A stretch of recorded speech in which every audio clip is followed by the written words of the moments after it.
అంతే అవసరం అంటూ మనస్సులో ఎటువంటి దుర్బుద్ధి దురాలోచన లేకుండా మంచి చేసేంత వరకు మంచి, మనకు అవసరమైనప్పుడు ప్రధానమైన దాన్ని మనం వాడుకునేటట్టుగా సత్వరజస్తమో గుణాలు ఏవైతే ఉన్నాయో దానికి ఉపరితలమైన తురీయావస్థ అయిన మహాగుణాన్ని కలిగిన వాడై మానవుడు ఉండినప్పుడు దాన్నే ఉన్నత పురుషుడు, పురుషోత్తముడు అని అంటాం అన్నమాట.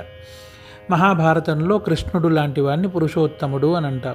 అన్ని రకముల కృష్ణ అవతార విషయాలలో లీలలు తీసివేయగా కృష్ణుడు ఎలా అయితే జీవించాడో అలా ప్రతి మనిషి జీవించవచ్చు. లీలలు మాత్రం లీలలకి శక్తి కావాలి. లీలలు లేకుండా మానవ రూపంలో కృష్ణుడు ఎలా అయితే ఆలోచన ఇచ్చాడో, ఎలా అయితే తన ఆలోచనలు ఉండేవో, ఎలా అయితే కృష్ణుడి యొక్క మార్గదర్శకాలు ఉండేవో, ఎలా అయితే కృష్ణుడి యొక్క వ్యక్తిత్వం ఉండేదో అలా జీవించడం కూడా మహా యోగదాయకము, పురుషోత్తముడి లక్షణము అని అంటారు. అటువంటి సత్వరజస్తమో గుణాన్ని ప్రారదోసి ముఖ్యమైన మహాగుణాన్ని కలిగించే పురుషోత్తముణ్ణి చేయగలిగిన గణపతే ఈ త్రిముఖ గణపతి. ఈయన మంత్రజపం ఓం గం త్రిముఖ గణపతయే నమః. అందుకే ఈయన గుడి కూడా పూరి జగన్నాథ స్వామి వారి ఆలయంలో ఉంది. గం గణపతయే నమః. శ్రీ గురుభ్యో నమః.